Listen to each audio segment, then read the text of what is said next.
الحمد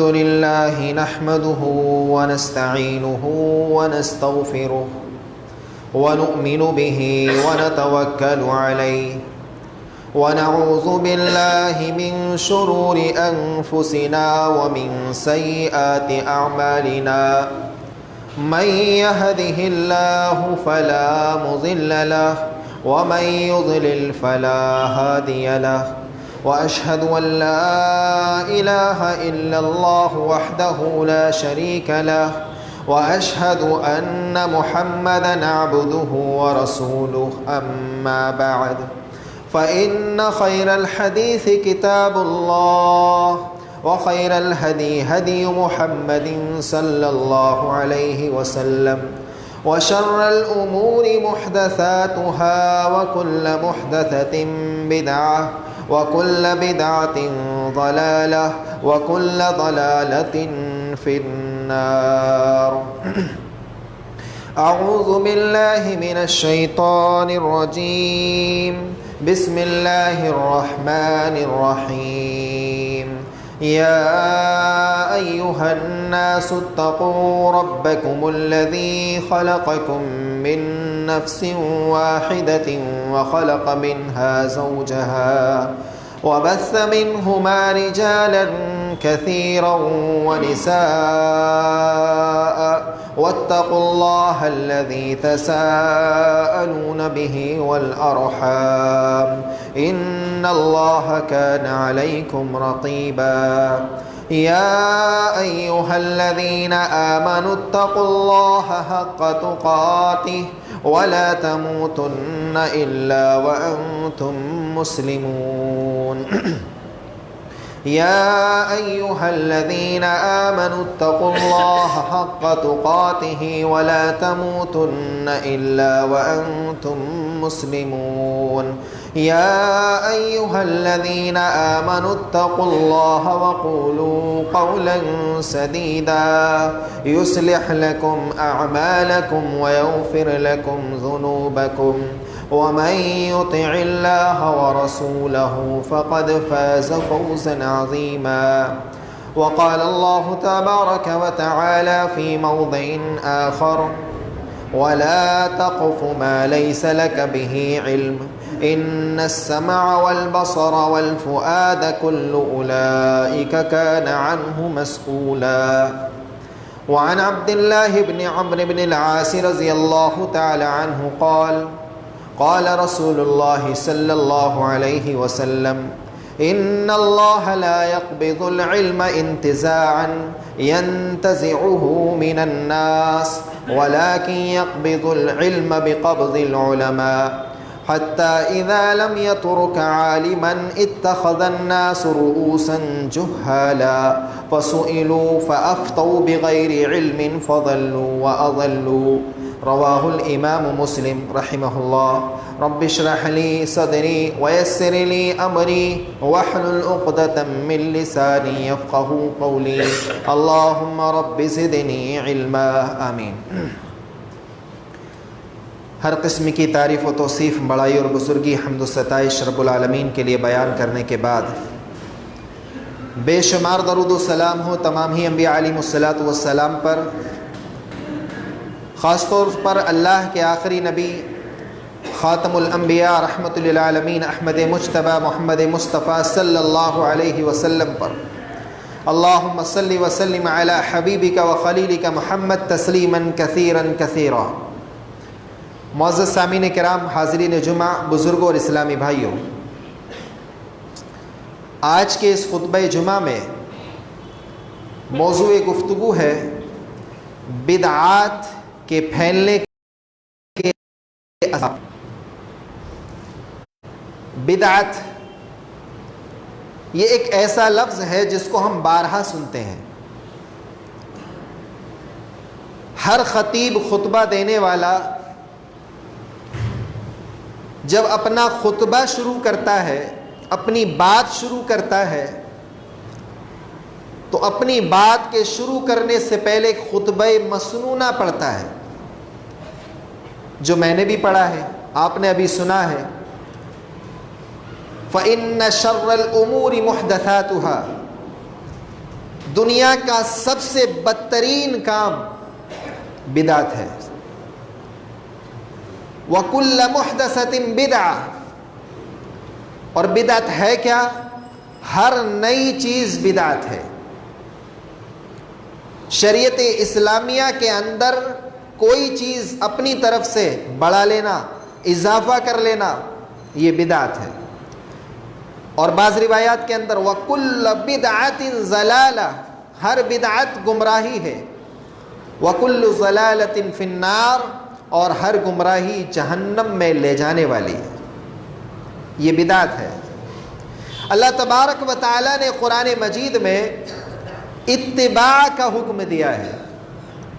قرآن مجید میں دو ہی لفظ آپ کو ملیں گے، ایک ہے اتباع، کہیں اتبعو کہہ کر کے کہ لوگوں اتباع کرو، اور کہیں پر اطیعو کہہ کر کے کہ لوگوں اطاعت و فرما برداری کرو۔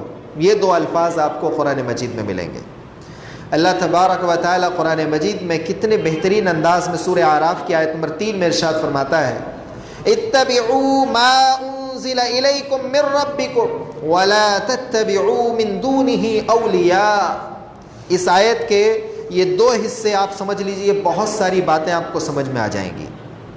اتبعوا ما انزل الیکم من ربکم، جو تمہارے رب کی جانب سے نازل کیا گیا ہے اس کا اتباع کرو، اس کے پیچھے چلو، اس کو مانو، اس کو فالو کرو۔ وَلَا تَتَّبِعُوا مِن دُونِهِ أَوْلِيَاءَ، اور اس اللہ کو چھوڑ کر کے اور اس قرآن کو چھوڑ کر کے تم اولیاء اور اپنے بنائے ہوئے بزرگ ان تمام کے اتباع نہ کرو۔ پہلے حصے میں اتباع کا حکم دیا گیا، کس چیز کی اتباع؟ قرآن مجید کی اتباع کرنا ہے، اور دوسرے حصے میں منع بھی کر دیا گیا کہ اس کے بالمقابل کسی اور کی اتباع نہیں کرنا ہے۔ یہی چیزیں بدعت میں آ جاتی ہیں۔ قرآن مجید جہاں ہمیں حکم دے ویسا اسی جگہ ہمیں وہ کام کر دینا ہے، جہاں روک دے وہاں رک جانا ہے۔ اب اس سے آگے کوئی بزرگ، کوئی ولی، کوئی بھی امام، کوئی بھی شخص، کوئی عالم، کوئی سرپرست، ہمارا گھر کا بڑا، ہمارے باپ، ہمارے بیٹوں میں سے کوئی جانکار، کوئی بھی کچھ کہے اس کی اتباع نہیں کرنا ہے۔ یہ ہے اتباع، شریعت اسی چیز کا حکم دیتی ہے، اتباع کرو۔ کہیں اللہ ارشاد فرماتا ہے سورہ محمد کے اندر، لوگوں اللہ اور اس کے رسول کی اطاعت و فرما برداری کرو۔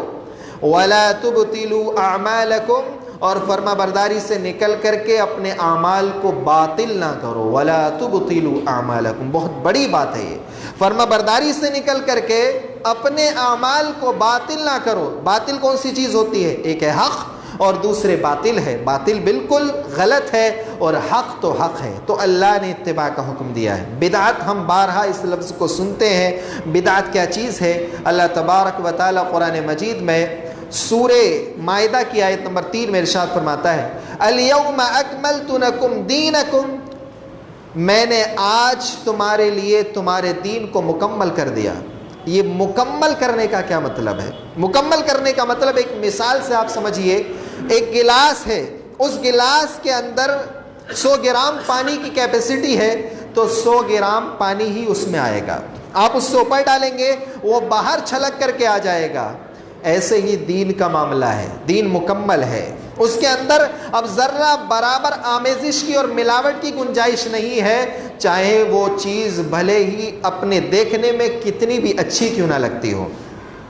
ایک شخص ہے، بیمار ہے، آنکھ کی بیماری ہے اس کو، اور وہ اپنی اس بیماری کو لے کر کے ڈاکٹر کے پاس جاتا ہے۔ ڈاکٹر اس کو ڈراپ لکھتا ہے، یہ ڈراپ آپ کو دن بھر میں 3 بار ڈالنا ہے۔ اب وہ سوچتا ہے کہ اس ڈراپ کو میں نہ ڈال کر کے، اس کو بھی میں ڈالوں بھلے سے، لیکن ساتھ میں سونا بڑی قیمتی چیز ہے، بڑی اچھی چیز ہے، ایک ذرہ اس کا اپنی آنکھ میں ڈال لوں، مجھے بہت فائدہ ہوگا۔ بتائیے کیا واقعی اس کو فائدہ ہوگا؟ ہرگز نہیں ہو سکتا ہے۔ سونا اپنے آپ میں اچھی چیز ہے، فائدے کی چیز ہے، لیکن وہ اس کے لیے مفید نہیں ہے۔ بھلے سے کتنی بھی اچھی چیزیں ہمیں لگیں، کتنے بھی اچھے اعمال ہمیں لگیں، کتنے بھی ظاہری طور پر ہمیں ایسا لگے کہ یہ بڑا اچھا عمل ہے، لیکن دین کے اندر اگر اللہ اور اس کے رسول صلی اللہ علیہ وسلم نے اس کو نہیں سکھایا ہے تو وہ کبھی بھی دین نہیں بن سکتا ہے۔ تو میرے بھائیو، بدعات کے تعلق سے تو میں آئندہ کبھی موقع فرصت کا زیادہ ملے گا، اس میں تحقیق کرنے کے لیے ابھی مجھے وقت بھی نہیں ملا، تو انشاءاللہ بدعات کی تعریف میں آپ کو آئندہ سمجھاؤں گا کہ بدعات کو آپ کیسے سمجھ سکتے ہیں۔ ہمارا موضوع ہے کہ بدعات کے پھیلنے کے اسباب کیا ہیں، بدعات کیوں پھیلتی ہے، آخر بدعات کس وجہ سے معاشرے کے اندر آ جاتی ہے۔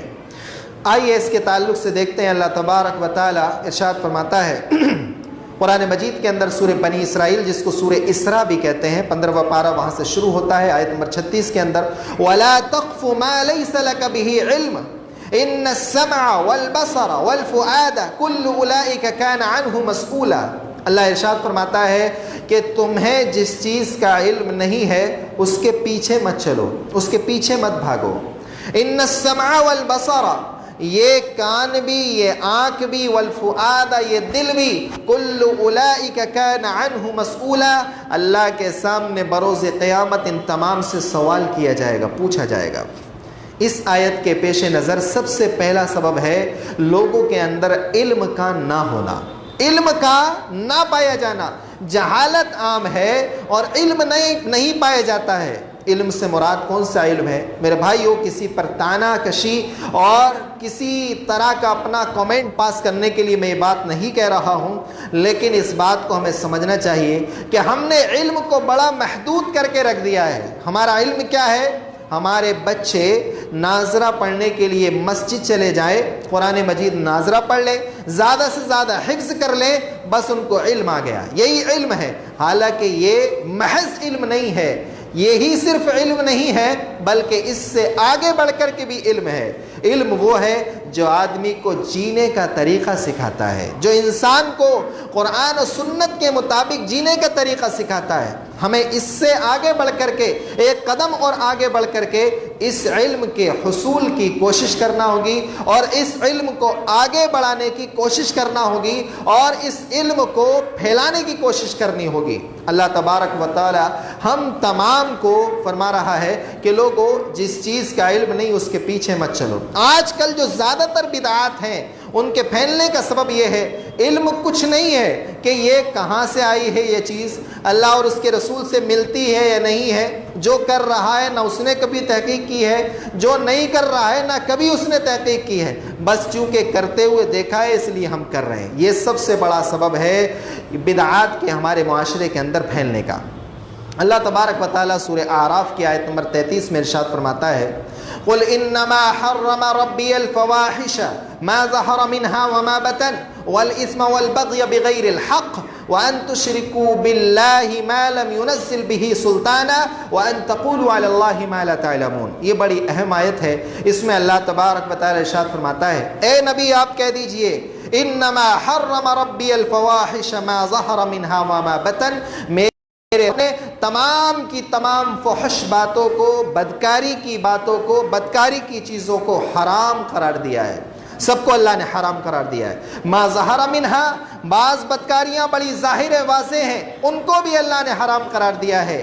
بہت ساری بدعات، بہت ساری برائیاں، بہت ساری فواہشات، بدکاریاں یہ معاشرے کے اندر رائج تھیں۔ اس وقت بھی عرب لوگ ننگے ہو کر کے طواف کیا کرتے تھے، اور ان کے اندر یہ تمام چیزیں معاشرے کے اندر رائج تھیں، نافذ تھیں، ظاہری طور پر کھلم کھلا بدکاری۔ اگر ہم بات کریں تو بات دوسری طرف چلی جائے گی۔ اتنی بدکاریاں تھیں کہ ایک ایک عورت کے لیے کئی سارے مرد ہوا کرتے تھے، کئی سارے مرد، اور ان کے یہاں یہ نکاح جانا جاتا تھا۔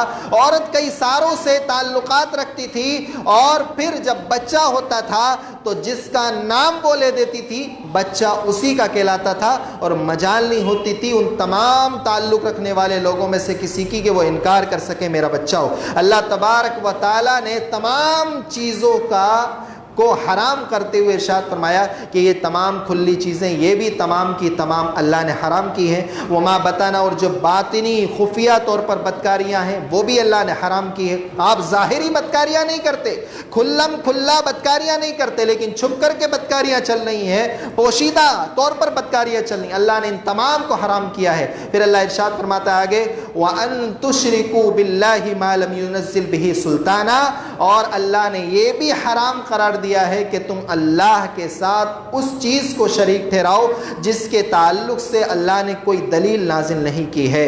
اللہ کے ساتھ شریک ٹھہرانا، شرک کرنا، یہ بھی اللہ نے حرام قرار دیا۔ اور تیسری اور چوتھی چیز بلکہ اس آیت کریمہ کی جو اللہ نے حرام قرار دی ہے وہ کیا ہے؟ وَأَن تَقُولُوا عَلَى اللَّهِ مَا لَا تَعْلَمُونَ، ایسی بات نہ کہا کرو جس کا علم تمہیں نہیں ہے۔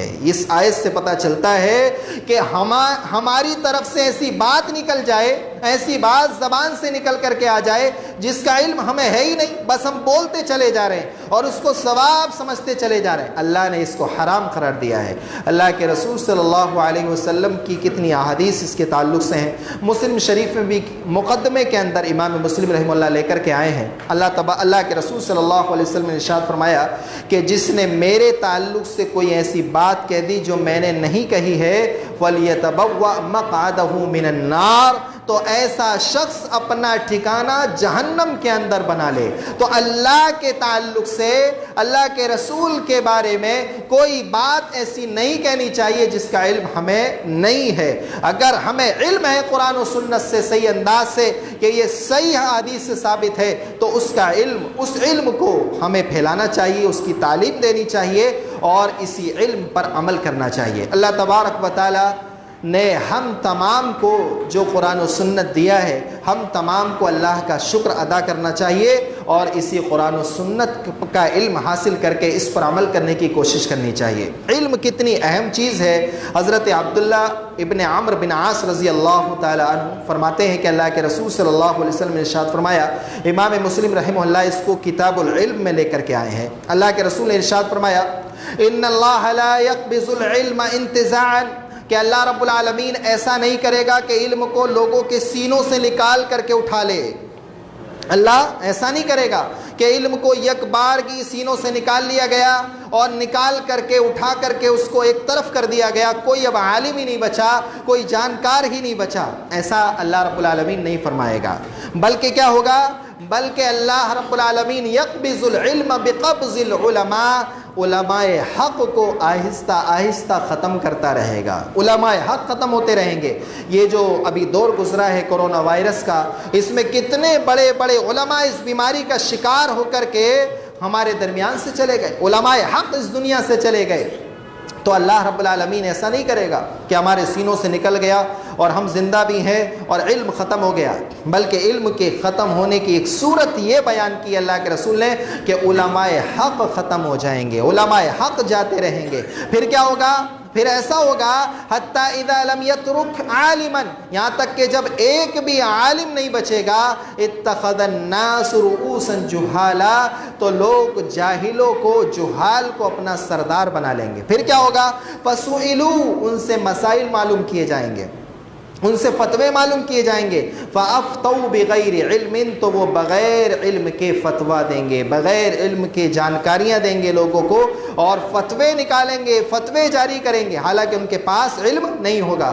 فضلوا واضلوا، وہ خود بھی گمراہ ہوں گے اور دوسروں کو بھی گمراہ کریں گے۔ پتہ یہ چلا کہ علم کا پایا جانا ہم تمام کے حق تک پہنچنے کا ایک سب سے بڑا راستہ ہے، اور علم کا اٹھ جانا، علماء حق کا چلا جانا، علماء کی فہرست کی طرف دھیان نہ دینا، اپنے بچوں کو عالم بنانے کی طرف دھیان نہ دینا اور اس علم کو پھیلانے کی طرف دھیان نہ دینا، یہ معاشرے کے اندر بدعات اور خرافات پھیلنے کا سب سے بڑا سبب ہے۔ اس لیے میرے بھائیو علم پر دھیان دیجیے۔ علم وہ قیمتی شے ہے کہ جب عیسیٰ علیہ السلام کے بعد اس آسمان کا دنیا سے جب ناطہ ٹوٹ گیا تھا، 500 سال سے زیادہ گزر گئے اور جبرائیل علیہ السلام اس دنیا میں نہیں آئے، وہی لے کر کے 500 سال سے زیادہ کا وقفہ گزر گیا۔ اللہ کے رسول پر سب سے پہلی وحی آئی تو کیا آیا؟ اقرا، کیا آیا؟ اقرا، کہ پڑھیے، آپ اپنے رب کے نام سے پڑھیے۔ اس علم سے آج ہم تمام لوگ اتنے ناواقف ہو چکے ہیں اور ہم تمام لوگ اتنا دور ہو چکے ہیں کہ ہمیں صحیح انداز سے کتاب و سنت کا علم حاصل کرنے کی نہ توفیق حاصل ہے اور نہ ہی ہم اس کے لیے وقت نکالنا چاہتے ہیں۔ میرے بھائیو، سب سے بڑا یہی سبب ہے، علم حاصل کیجئے، اور اگر علم نہیں ہوگا تو بدعات کے اندر ملوث ہوتے چلے جائیں گے۔ دوسرا سبب بدعات کے پھیلنے کا، دوسرا سبب اللہ تبارک و تعالیٰ قرآن مجید کے اندر ارشاد فرماتا ہے سورہ صاد کی آیت نمبر 26 کے اندر، وَلَا تَتَّبِعِ الْهَوَىٰ فَيُضِلَّكَ عَن سَبِيلِ اللَّهِ، خواہشات کی اتباع مت کرو، خواہشات کے پیچھے مت چلو، ورنہ یہ چیز تمہیں حق کے راستے سے بھٹکا دے گی۔ آدمی دیکھتا ہے کہ حق یہ ہے، دیکھتا ہے کہ قرآن یہ کہہ رہا ہے، دیکھتا ہے کہ سنت یہ کہہ رہی ہے، لیکن اس کے باوجود بھی وہ اپنی ہوا، اپنی خواہشات اور اپنی جو آرزویں ہیں ان تمام کے پیچھے چل رہا ہے، ان کی اتباع کر رہا ہے۔ تو اتباع کا حکم صرف اللہ اور اس کے رسول کے لیے ہے، قرآن مجید کے لیے ہے، اور اپنی خواہشات کی اتباع سے منع کیا گیا ہے۔ بدعات کے پھیلنے کے اسباب میں سے ایک بڑا سبب ہے کہ ہم خواہشات کے پیچھے چل رہے ہیں۔ قرآن کچھ کہہ رہا ہے، کوئی بات نہیں، حدیث کہہ رہی ہے، کوئی بات نہیں، مانتے ہیں یہ قرآن ہے، مانتے ہیں یہ حدیث ہے، لیکن اس کو قبول کرتے ہوئے عمل کے اعتبار سے ہم لوگ جھجک جاتے ہیں۔ کیوں؟ اس لیے کہ یہی تو سب لوگ کر رہے ہیں تو ہم بھی کریں گے، یہی ہم نے اپنے آباء و اجداد کو کرتے ہوئے دیکھا ہے، اس لیے ہم یہی کریں گے۔ تو میرے بھائیو، دین خواہشات سے نہیں چلتا ہے، بلکہ دین چلتا ہے اللہ اور اس کے رسول صلی اللہ علیہ وسلم کے فرمان سے چلتا ہے۔ اللہ تبارک و تعالیٰ سورہ جاثیہ کی آیت نمبر 23 میں ارشاد فرماتا ہے، أَفَرَأَيْتَ مَنِ اتَّخَذَ إِلَٰهَهُ هَوَاهُ وَأَضَلَّهُ اللَّهُ عَلَىٰ عِلْمٍ۔ اللہ تبارک و تعالیٰ ارشاد فرماتا ہے، اے نبی، کہ آپ نے اس کو نہیں دیکھا کہ جس نے اپنی خواہشات کو اپنا معبود بنا رکھا ہے۔ آج اگر ہم معلوم کریں گے معبود کسے کہتے ہیں تو لوگ کہیں گے کہ معبودان باطلہ ان کو کہتے ہیں جو کہ اغیار پوجتے ہیں، جیسے مورتی بنا لی یا کوئی درخت ہے، اس طرح کی تمام چیزوں کو معبود کہتے ہیں کہ ان کی جو لوگ پوجا کر رہے ہیں تمام کی تمام چیزیں شرک ہیں، یہ غیر اللہ کی عبادت کرنا ہے، یہ غیر اللہ کی پوجا کرنا ہے۔ میرے بھائیو، اللہ اس سورہ جاثیہ کی آیت نمبر 23 میں اس سے آگے بڑھ کر کے ہمیں سمجھا رہا ہے کہ صرف معبودان باطلہ یہی نہیں ہے جو مورتیوں کی شکل میں پوجے جاتے ہیں، بلکہ افرأیت من اتخذ ہواہ الہ، کہ جس نے اپنی خواہشات کو اپنا معبود بنا رکھا ہے۔ قرآن یہ کہہ رہا ہے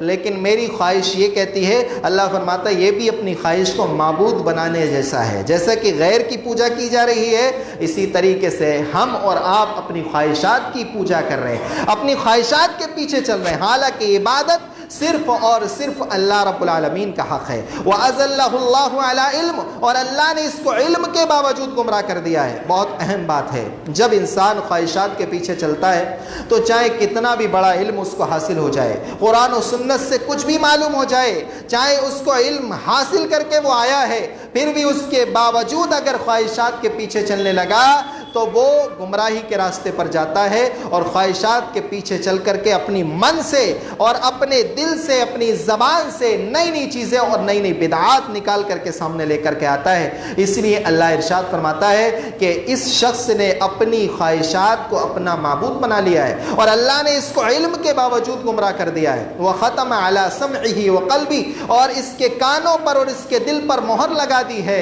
وَجَعَلَ عَلَىٰ بَصَرِهِ غِشَاوَةً، اور اللہ نے اس کی نگاہوں پر پردہ ڈال دیا ہے۔ فَمَن يَهْدِيهِ مِن بَعْدِ اللَّهِ أَفَلَا تَذَكَّرُونَ، اب اللہ کے بعد اس کو کون ہدایت دے گا؟ کیا تم نصیحت حاصل نہیں کرتے؟ کیا تم ذرا سی بھی سمجھ نہیں رکھتے؟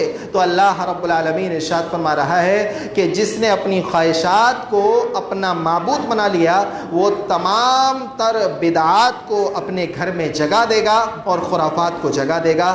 تو دوسرا بڑا سبب ہے بدعات کے پھیلنے کا کہ ہمارا اپنی خواہشات کے پیچھے چلنا، اپنی خواہشات کی اتباع کرنا۔ میرے بھائیو، اللہ اور اس کے رسول کی بات آ جائے تو اپنا من اور اپنی خواہش کچھ بھی نہیں ہے، سب ایک طرف ہے، اور اللہ اور اس کے رسول کی بات ایک طرف ہے۔ تیسری چیز اتقاء الشبہات، شبہات سے بچ کر کے رہنا چاہیے، شبہات سے بچ کر کے رہنا چاہیے، شکوک و شبہات سے اوپر ہو کر کے جو بالکل واضح ہے اس پر عمل کرنا چاہیے۔ حضرت نعمان ابن بشیر رضی اللہ تعالیٰ عنہ کی ایک روایت ہے، فرماتے ہیں کہ میں نے اللہ کے رسول صلی اللہ علیہ وسلم کو ارشاد فرماتے ہوئے سنا اور کہتے ہیں اپنے کان کی طرف اشارہ کر کے کہ میں نے یہ اللہ کے رسول سے اپنی زبان سے اپنے کان سے سنا ہے۔ اللہ کے رسول کی زبان بول رہی تھی اور میں اللہ کے رسول صلی اللہ علیہ وسلم کی بات کو اپنے کان سے سن رہا تھا۔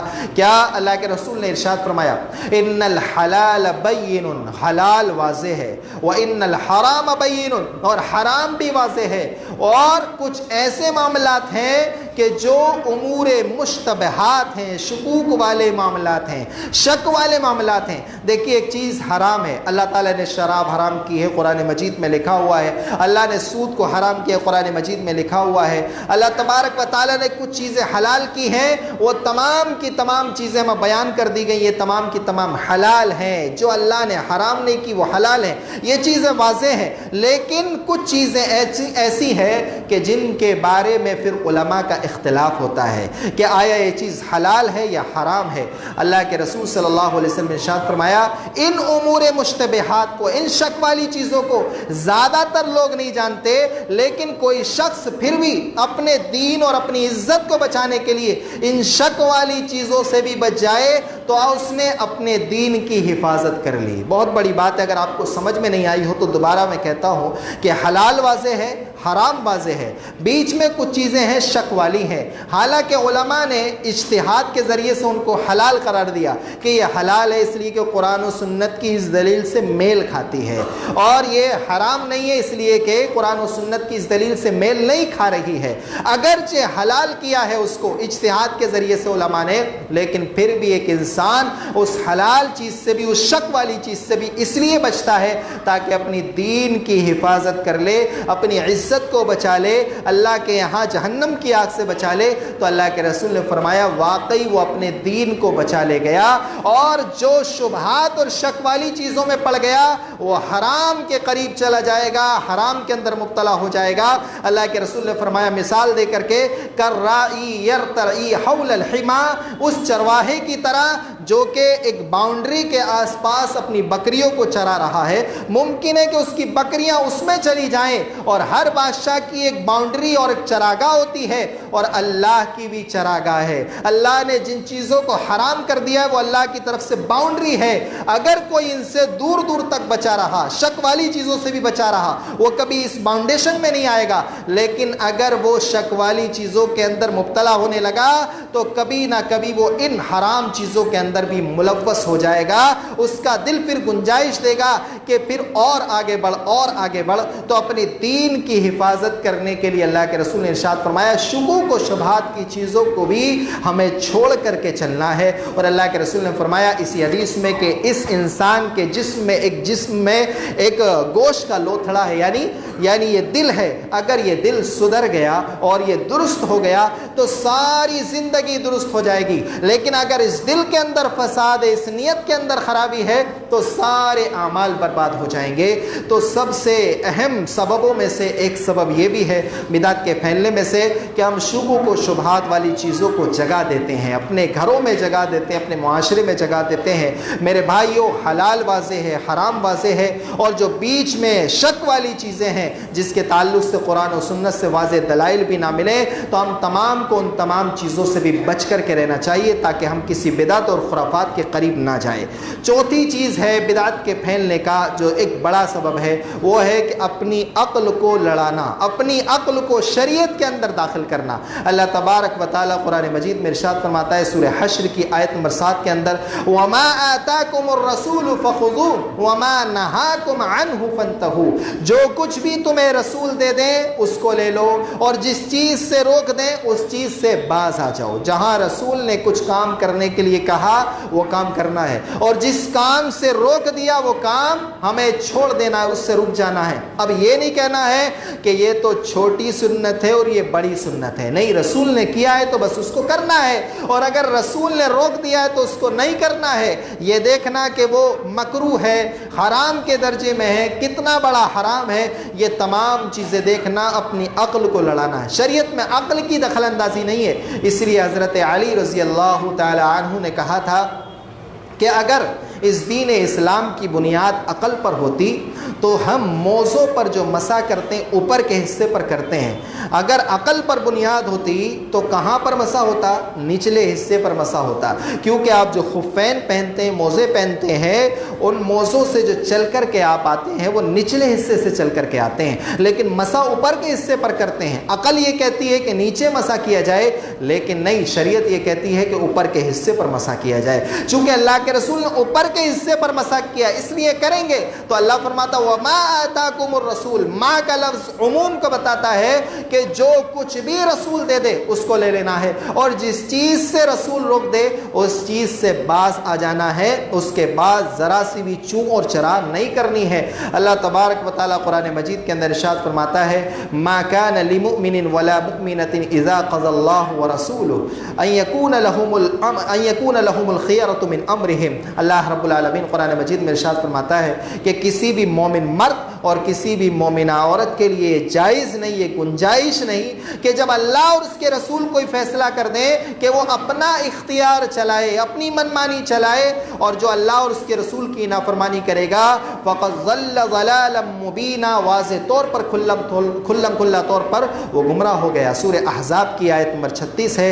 تو ہمیں کیا کرنا ہے؟ ہم تمام کو اللہ اور اس کے رسول کا فیصلہ آ جانے کے بعد اسی کو ماننا ہے، اسی کو ماننا ہے. رسول کی اتباع ہے. رسول کا مقام کتنا بڑا ہے. رسول کس کو کہتے ہیں میرے بھائیوں؟ یہ اللہ کے رسول کی بات ہے. اس میں عقل لڑانے کی ذرہ برابر بھی گنجائش نہیں ہے، اور عقل کی دخل اندازی کی ذرہ برابر بھی گنجائش نہیں ہے.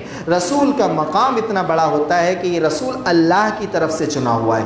رسول بلا رہا ہے گویا اللہ بلا رہا ہے، یعنی ہمارا خالق بلا رہا ہے جس نے ہمیں پیدا کیا ہے، جو ہماری فطرت کو جانتا ہے، ہماری عقل کو جانتا ہے، گویا وہ بلا رہا ہے. رسول کے بلانے کا مطلب اللہ کی پکار ہے یا اللہ کا بلاوا ہے.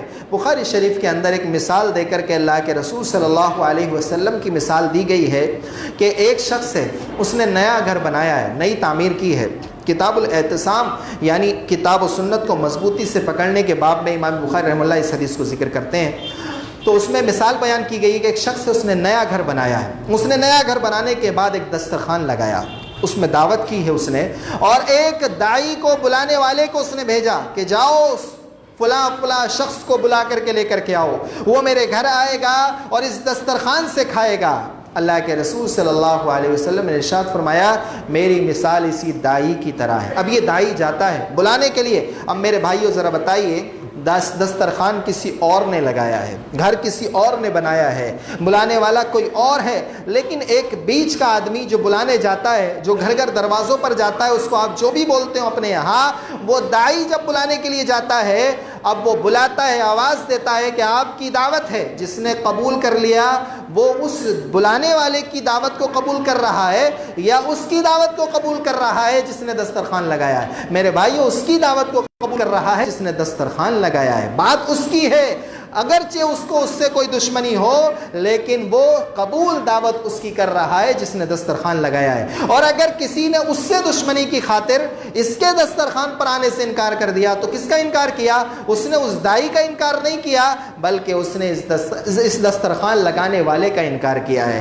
اللہ کے رسول نے فرمایا ایسے ہی اللہ نے جنت بنائی ہے، بڑی خوبصورت وہ جنت ہے، اور اللہ نے اس جنت کی طرف بلانے کے لیے مجھے بھیجا ہے. اب جس نے میری بات کو مان لیا وہ جنت کے اندر چلا جائے گا، داخل ہو جائے گا، اس سے کھائے گا. اور جس نے میری بات کا انکار کر دیا تو میرا انکار نہیں ہے محض، بلکہ وہ اللہ کا انکار ہے. یہ رسول کا مقام ہے، یہ رسول کا مقام ہے. اللہ یصطفی من الملائکۃ رسلا ومن الناس، اللہ رسولوں کو چنتا ہے، یہ اللہ کا چنا ہوا رسول ہوتا ہے. اس لیے میرے بھائیو وما آتاکم الرسول، رسول جو کچھ بھی دے دے، جو کچھ بھی بولے اور جو کچھ بھی کہہ دے، چونکہ وہ اللہ کی مرضی سے بولتا ہے اور کہتا ہے، اس کو لے لینا چاہیے، اور جس چیز سے روک دے اس چیز سے باز آ جانا چاہیے. اور جب اللہ اور اس کے رسول کا فیصلہ ہو تو سرے خم اپنا سر تسلیم خم کر دینا چاہیے اور ذرہ برابر بھی اپنی عقل کو اس میں نہیں لڑانا چاہیے۔ یہ ہم تمام کو قرآن و سنت سکھاتے ہیں، یہ ہم تمام کو قرآن و سنت بتاتے ہیں۔ تو میرے بھائیوں، ایک بڑا سبب ہے اپنی عقل کو لڑانا۔ ایک اور اہم سبب ہے، پانچواں سبب بدعت کے پھیلنے کا، تعصب کا پایا جانا، تقلید کا پایا جانا۔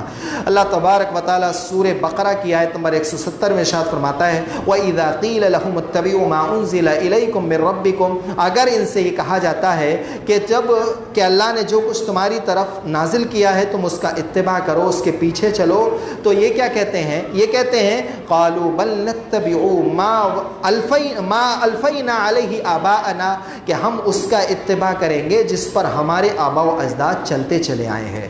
یہ ہے تعصب کا پائے جانا، تقلید کا پائے جانا، کہ اللہ اور اس کے رسول کا فیصلہ ہے ایک طرف اور دوسری طرف ہم دیکھ رہے ہیں کہ ہمارے آباء و اجداد کیا کہہ رہے ہیں۔ یہ چیز بدعات کو گھر میں جگہ دینے کے لیے ایک بڑا سبب ہے کہ ہم اللہ اور اس کے رسول کی بات کو جھٹلا دیتے ہیں، اور اللہ اور اس کے رسول کی بات کو محض اس لیے جھٹلاتے ہیں کہ چونکہ ہم نے اپنے آباء و اجداد کو کچھ اور کرتے ہوئے دیکھا ہے۔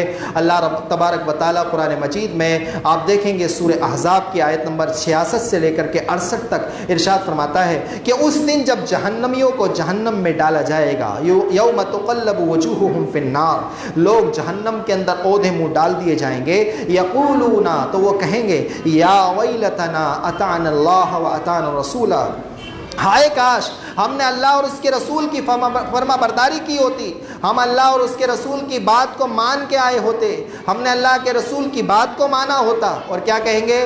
یہ اے ہمارے رب، ربنا اطعنا سادتنا و کبراءنا فاضلونا السبیلا، اے اللہ، اے ہمارے رب، ہم نے اپنے سادتنا، بڑے بڑے سرداروں کی بات کو مانا، بڑے لوگوں کی بات کو مانا، وَقُبَرَاءَنَا، اپنے بزرگوں کی بات کو مانا، فَأَضَلُّونَ السَّبِيلَ، اور انہوں نے ہمیں راستے سے بھٹکا دیا۔ اے اللہ، رَبَّنَا آتِهِمْ ضِعْفَيْنِ مِنَ الْعَذَابِ، ان کو دگنا عذاب دینا، وَالْعَنْهُمْ لَعْنًا كَبِيرًا، اور ان کے اوپر بڑی لعنت کرنا۔ یہ کون کہیں گے؟ جہنم میں جانے کے بعد جہنمی کہیں گے کہ اے ہائے کاش ہم نے اللہ اور اس کے رسول کی بات کو مانا ہوتا، ہم نے تو اپنے آباء و اجداد کو مانا، ہم نے اپنے بڑوں کو مانا، اپنے سرداروں کو مانا، انہوں نے ہمیں گمراہ کر دیا۔ پھر اللہ سے فریاد کریں گے اللہ انہیں دگنا عذاب دینا، ہمیں گمراہ کرنے کا اور ان کے خود کے گمراہ ہونے کا۔ لیکن کیا ایسا ہوگا؟ کیا ان کی خواہش پوری ہوگی؟ ایسی خواہش ان کی وہاں پر پوری نہیں ہوگی، بلکہ ان کو بھی عذاب دیا جائے گا اور گمراہ کرنے والوں کو بھی عذاب دیا جائے گا۔ تو میرے بھائیوں، جب قیامت کا دن ہوگا، حشر کا میدان ہوگا، تو چاہے یہ شیطان ہو، چاہے ہمارے وہ بزرگ ہوں جو کسی طریقے سے غلط طریقے پر ہمیں چھوڑ گئے، کوئی بھی ہمارا ساتھ دینے والا نہیں ہے، کوئی بھی ہمارا ساتھ دینے والا نہیں ہے۔ اپنے بزرگ وہ اپنے اعمال لے کر کے اس دنیا سے چلے گئے، ان کے اعمال جیسے ہوں گے اللہ ان کے اعتبار سے انہیں جزا دے گا، ان کے بارے میں ہم سے نہیں پوچھا جائے گا اور ان سے ہمارے بارے میں نہیں پوچھا جائے گا۔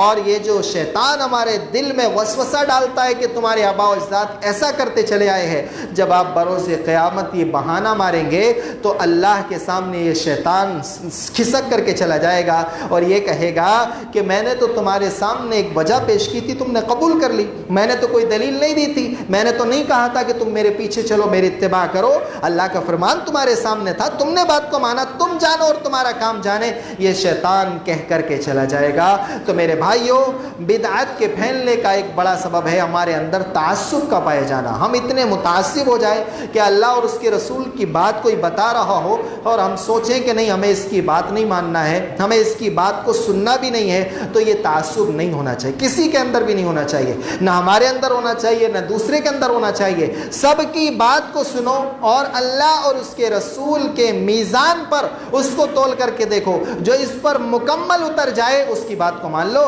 اور جو اس پر مکمل نہ اترے اس کی بات کو نہ مانو۔ میرے بھائیو، اور اگر ہم نے اسی طریقے سے زندگی گزاری تو یقینی طور پر ہم تمام لوگ یہاں گمراہ ہوں گے اور آخرت میں عذاب کو برداشت کریں گے۔ ایک اور چھٹا سبب ہے بدعت کے پھیلنے کا، بری صحبت کا پائے جانا، برے ساتھی کا چن لینا۔ میرے بھائیو، بخاری شریف کی ایک بڑی مشہور روایت حضرت ابو موسیٰ الاشعری رضی اللہ تعالیٰ عنہ کی، اللہ کے رسول صلی اللہ علیہ وسلم نے مثال دے کر کے ارشاد فرمایا کہ ایک اچھے ساتھی کی اور ایک برے ساتھی کی مثال ایسے ہے جیسے کہ خوشبو کے اٹھانے والا جیسے کہ خوشبو بیچ رہا ہے وہ شخص، اور ایک وہ جو کہ بھٹی جلا رہا ہے۔ اللہ کے رسول صلی اللہ علیہ وسلم نے ارشاد فرمایا فحامل المسک، جو مشک والا ہے، خوشبو والا ہے، اما ان یحظیک، یا تو خوشبو آپ کو دے دے گا، تحفتن ہدیتن، کچھ نہ کچھ خوشبو آپ کو اس سے ملے گی، آپ کو وہ تحفے میں مل جائے گی، یا وَإِمَّا أَن تَبْتَعَ مِنْهُ، یا آپ اس سے خرید لیں گے پیسہ دے کر کے، فائدہ تب بھی ہے، خوشبو ہی مل رہی ہے، چاہے وہ ہدیتاً دے رہا ہے، چاہے آپ خرید کر کے لے رہے ہیں۔ وَإِمَّا أَن تَجِدَ مِنْهُ رِيحًا طَيِّبًا، کم سے کم اگر آپ نے نہ اس کو خریدا نہ اس نے تحفے میں دیا تو خوشبو تو آپ کو ملنی ہی ملنی ہے، تو فائدہ ہی فائدہ ہے۔ ایک نیک ساتھی کی مثال اس خوشبو کے بیچنے والے کی طرح، اس سے فائدہ ملے گا، نیک ہے، قرآن و سنت پر عمل کرتا ہے، اللہ اور اس کے رسول کا فرما بردار ہے، آپ کو اس سے اچھی چیز سیکھنے کو ملے گی۔ اللہ کے رسول نے فرمایا کہ ایک برے ساتھی کی مثال بھٹی چلانے والے کی طرح ہے، بھٹی والے کی طرح ہے، جیسے کہ جو آگ جلا رہا ہے، کیا کرے گا؟ اما ان یحرق ثیابک، تمہارے کپڑے چلا دے گا، اور واما ان تجد منہ ریحا خبیثا، یا اس سے انتہائی بدبودار آپ کو اس سے بو ملے گی جو انتہائی بدبودار ہوگی۔ ہر صورت میں نقصان ہی نقصان ہے۔